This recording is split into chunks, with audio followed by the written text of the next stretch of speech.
बहुत समय पहले 7 पर्वतों और 12 नदियों के पार एक अनोखा राज्य था तरंगपुर। यह राज्य अपनी चमकती सड़कों, उड़ते झंडों और रंग-बिरंगे महलों के लिए दूर दूर तक प्रसिद्ध था।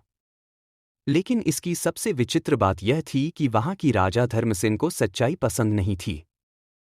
राजा धर्मसेन बचपन से ही एक बात में विश्वास करता था, जो सुनना अच्छा लगे वही सच होता है। उसकी इस सोच ने धीरे धीरे एक ऐसा दरबार बना दिया जहां सच बोलना राजद्रोह के बराबर था। अगर कोई दरबारी बोले कि राजा की योजना असफल हो रही है, तो अगले दिन वो व्यक्ति या तो जेल में होता या गायब। राजा का महल सचमुच झूठ का महल बन चुका था। वहां हर कोई चापलूसी करता, राजा की झूठी प्रशंसा करता और असलियत से मुंह मोड़ता। लोग कहते थे कि इस महल की नींव ही झूठ पर रखी गई है। दरबार में मंत्री से लेकर रसोइये तक सबने झूठ को जीने का तरीका बना लिया था। एक मंत्री हर सुबह कहता, महाराज, आपकी आंखों की चमक से तो सूरज भी शर्मा जाए। दूसरा कहता, आपकी बुद्धि तो देवताओं से भी ऊंची है। तीसरा झुककर कहता, आपका राज्य सबसे सुखी है, महाराज। पर असल में तरंगपुर की गलीगली में भूख थी, अन्याय था और डर था। किसी गरीब किसान की फसल जब बर्बाद होती, तो वह दरबार नहीं जाता, क्योंकि उसे पता था, वहां सच सुनने वाला कोई नहीं। जब कोई माँ अपने बीमार बच्चे के लिए दवा मांगती, तो उसे कहा जाता, यह राज्य तो सबसे खुशहाल है, यहाँ कोई बीमार नहीं। इस राज्य में एक दूरदराज गांव था, सीतागढ़। वहां एक लड़की रहती थी, दीपिका। वह न तो किसी शाही खानदान से थी, न ही उसके पास कोई धन था, लेकिन उसकी सबसे बड़ी पूंजी थी सच्चाई। उसके पिता एक साधारण बड़ी थे और माँ खेतों में काम करती थी। दीपिका बचपन से ही बहुत अलग थी। जब बच्चे परीक्षाओं में खो जाते, दीपिका सवाल पूछती, अगर परियां सच होती, तो गरीब बच्चों की मदद क्यों नहीं करती? जब गांव के लोग कहते, हमारे राजा बहुत महान हैं, दीपिका पूछती, अगर वो इतने महान हैं, तो हम भूखे क्यों हैं? गांव के बुजुर्ग कहते थे, यह लड़की बड़ी होकर कुछ जरूर बदलेगी। एक दिन गांव में एक बूढ़ा साधु आया। वह राजा की नीति से दुखी था। उसने दीपिका को कहा, बिटिया, अगर कोई इस राज्य को बचा सकता है, तो वह तुम हो। जाओ, राजधानी जाओ और राजा को उसका सच दिखाओ। दीपिका ने झिझकते हुए कहा, मैं एक साधारण लड़की हूँ, एक राजा को कैसे बदलूंगी? साधु ने मुस्कराकर कहा, सच्चाई भले ही धीमी चले, पर जहां जाती है वहां क्रांति लाती है। अगले ही दिन दीपिका अपनी माँ पिता का आशीर्वाद लेकर एक छोटी सी पोटली में चपाती और एक गीता की पुस्तक लेकर निकल पड़ी, झूठ के महल को सच्चाई की लौ से जलाने। 5 दिन की कठिन यात्रा के बाद दीपिका राजधानी पहुंची। वहां का वैभव देखकर वह दंग रह गई। सोने की खंभे, चांदी के दरवाजे और हर गली में सजे झूठ के होर्डिंग।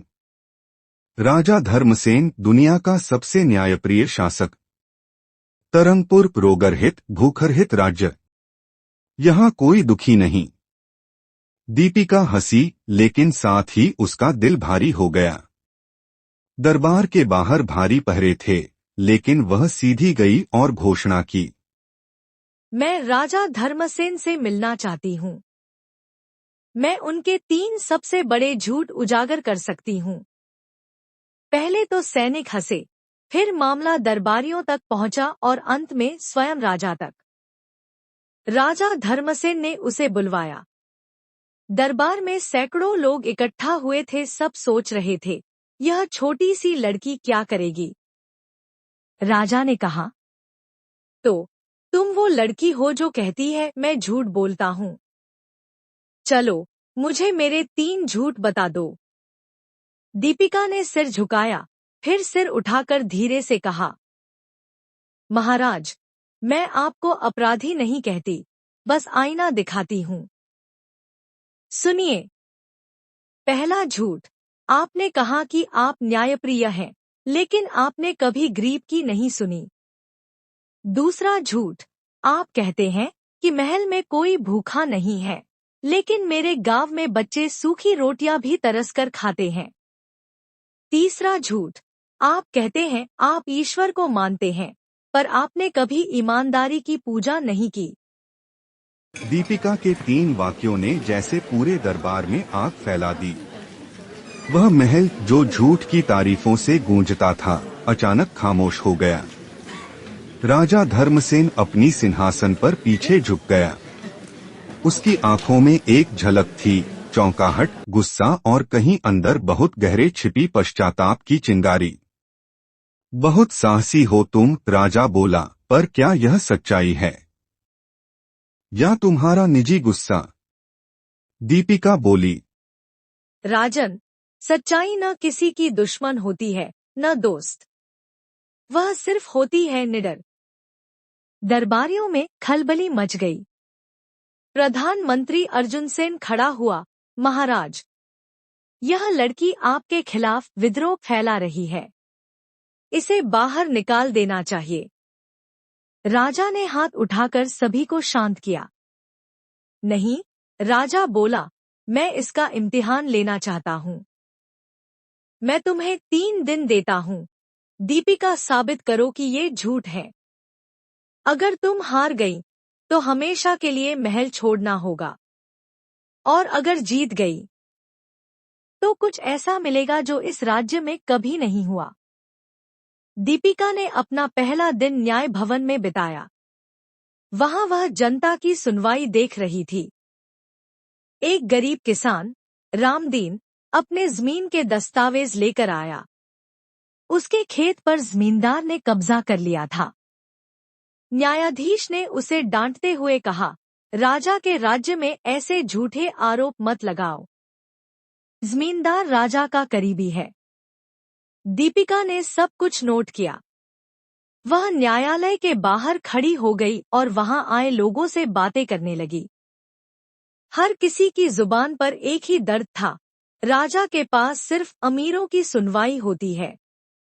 तीसरे दिन वह न्यायालय के सामने एक सच्चाई की पिटारी लेकर पहुंची। गवाही, दस्तावेज और पीड़ित लोगों की बयान।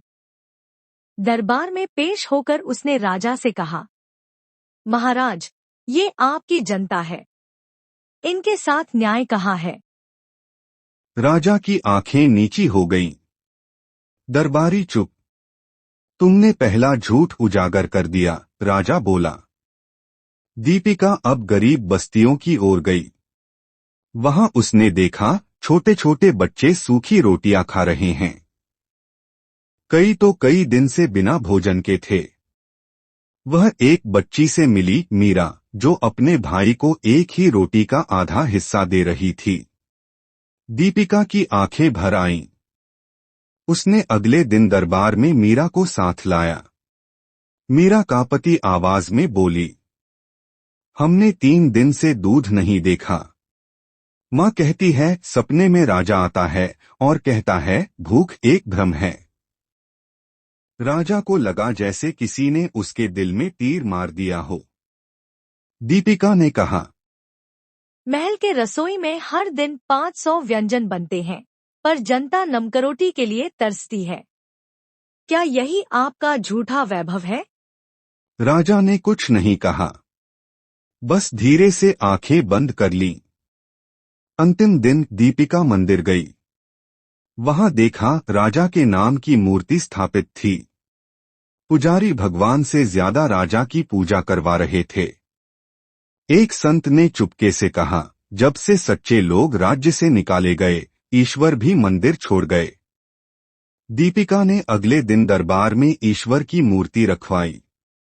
दीपिका ने कहा, राजन, आपने कहा आप ईश्वर को मानते हैं, पर आपने कभी सच्चाई को महत्व नहीं दिया।